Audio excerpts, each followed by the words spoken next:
Hi friends, இன்றைக்கி நம்ம டேஸ்டியான எம்மியான ஒரு கட்லட் ரெசிபி தான் பார்க்க போகிறோம். இது நான்வெஜ் கட்லட் இல்லைங்க, வெஜ் கட்லட் தான். நான் சோயா வச்சு பண்ணியிருக்கேன். ரொம்ப ஹெல்த்தியாக இருக்கும். சோயாவில் நிறைய ப்ரோட்டீன்ஸ் இருக்குது. ப்ளஸ் இதில் பொட்டேட்டோஸ், வெஜ்ஜீஸ் நம்மளோட சாய்ஸ்லாம் போட்டு ஒரு ஈஸியான கட்லட் எப்படி பண்ணலான்னு நம்ம பார்க்கலாம். அதுக்காக இன்றைக்கி நான் 2 மீடியம் சைஸ் பொட்டேட்டோ எடுத்து நல்லா பாயில் பண்ணி எடுத்திருக்கேன்.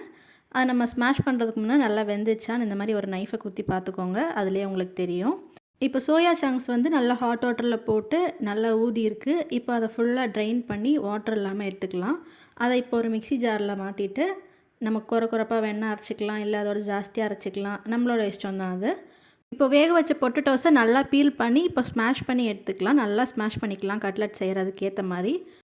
இப்போ நம்ம அரைச்சி வச்சுருக்க சோயாவை அது கூட சேர்த்து மிக்ஸ் பண்ணிக்கலாம். நான் 1 கப் மாதிரி ஆனியன் வந்து நல்லா சாப்ஸ் பண்ணி எடுத்து வச்சுருக்கேன். இப்போ அதையும் மிக்ஸ் பண்ணிக்கிறேன். நீங்கள் நிறைய செஞ்சீங்கன்னா இன்னும் எக்ஸஸாக ஆட் பண்ணிக்கோங்க, இல்லை கம்மியாக செஞ்சீங்கன்னா இதோட இன்னும் அளவு கம்மி பண்ணிக்கோங்க. அப்புறம் இப்போ ஃபைனாக சாப் பண்ண சில்லிஸ் ஒரு 3 சேர்த்துருக்கேன். அப்புறம் இதில் மசாலாஸ் ஆட் பண்ணிக்கலாம். நான் கரம் மசாலா எடுத்திருக்கேன், ஒரு 2 ஸ்பூன் மாதிரி எடுத்திருக்கேன். உங்களுக்கு கம்மியாக வேணால் நீங்கள் கம்மி பண்ணிக்கோங்க. அதுக்கப்புறம் தேவையான அளவு உப்பு, நம்ம கட் பண்ணி வச்சுருக்க ஆனியன்ஸ்க்கும் அப்புறமா சோயாவுக்கும் ஏற்ற மாதிரி உப்பு ஆட் பண்ணிக்கோங்க. ஏன்னா ஆல்ரெடி நம்ம பொட்டேட்டோஸில் உப்பு போட்டு தான் வேக வச்சுருப்போம். அப்புறமா கொஞ்சம் மஞ்சத்தூள், கொஞ்சம் சில்லி பவுடர் எல்லாமே ஆட் பண்ணிக்கோங்க. இதுக்கேற்ற மாதிரி ஆட் பண்ணிவிட்டு இப்போ நல்லா மிக்ஸ் பண்ணி எடுத்துக்கலாம். இப்போ மிக்ஸ் பண்ணால் இந்த மாதிரி தான் வரும். அப்புறமா கொஞ்சம் கட் பண்ணி வச்ச மல்லித்தூள் போட்டு நல்லா கார்னிஷ் பண்ணிவிட்டு நம்ம கட்லெட்டுக்கு ஏற்ற மாதிரி ஒரு பிளேட்டில் வந்து சைடில் வந்து தட்டி வச்சுக்கலாம். நம்ம இந்த கட்லெட்டில் எக் வாஷ் அப்புறம் பிரெட் க்ரம்ஸ் எதுவுமே போடல.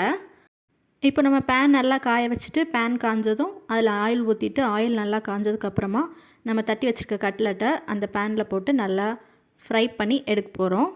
நான் இதில் கொஞ்சமாக தான் ஆயில் யூஸ் பண்ணியிருக்கேன். நீங்கள் நிறைய ஆயில் வேணுன்னா நிறைய யூஸ் பண்ணிக்கலாம், இல்லை இன்னும் கம்மியாக வேணுன்னா இன்னும் கம்மியாக கூட யூஸ் பண்ணிக்கலாம். இது ஒரு perfect evening snacks plus lunch கூட இதை நம்ம பசங்களுக்கு கொடுத்து விடலாம். ரொம்ப டேஸ்டியாக இருக்கும். இதில் நம்ம சோயா சேர்த்துருக்கனால நான்வெஜ் டேஸ்ட்டில் அப்படியே இருக்கும். ஒரு சில பசங்க வந்து நான்வெஜ் இல்லைனா சாப்பிட மாட்டேன்னு சொல்கிறவங்களுக்கு நம்ம இதை நான்வெஜ்ன்ட்டு ஈஸியாக டயட்டில் இன்க்ளூட் பண்ணலாம். நீங்களும் ஒரு வாட்டி இதை கண்டிப்பாக ட்ரை பண்ணி பாருங்கள். சோயாவில் வந்து நிறைய ப்ரோட்டீன்ஸ் இருக்குது. ஸோ அதை நம்ம கண்டிப்பாக டயட்டில் எடுத்துக்கலாம். இப்போ ஒரு சைடு நல்லா வெந்ததுக்கப்புறம் இன்னொரு சைடு நல்லா மறைச்சி போட்டுக்கோங்க. பாருங்கள், ஆல்ரெடி ஆயில் கம்மியாயிடுச்சு. அப்புறம் இன்னொரு சைடும் நல்லா வெந்ததுக்கப்புறம் நம்ம ஒரு பாத்திரத்தில் ஷிஃப்ட் பண்ணிக்கலாம். இது இப்போ சர்வ் பண்ண ரெடி ஆயிடுச்சு. நம்ம இப்போ பவுலில் மாற்றி நல்லா சர்வ் பண்ணி சாப்பிட்டுக்க வேண்டியது தான். இது கூட சாஸ் வச்சு சாப்பிட்டிங்கன்னா இன்னும் ரொம்ப டேஸ்டியாக இருக்கும். இது நம்ம சோயாவில் தான் பண்ணியிருக்கோம், வெஜ்ஜில் தான் பண்ணியிருக்கோம். வெஜ் கட்லெட்டுன்னு சொன்னால் கண்டிப்பாக ரிலேட்டிவ்ஸ் யாரும் நம்பவே மாட்டாங்க. உங்கள் வீட்டுக்கு ரிலேட்டிவ்ஸ் வரும்போது இந்த மாதிரி செஞ்சு கொடுத்து எல்லாரையும் ஏமாற்றிடுங்க. லஞ்சுக்கு கூட இந்த கட்லெட் வந்து ஒரு பர்ஃபெக்ட் ஆப்ஷன். நீங்களும் வீட்டில் செஞ்சு பார்த்து கமெண்டில் சொல்லுங்கள் எப்படி இருந்துச்சுன்னு.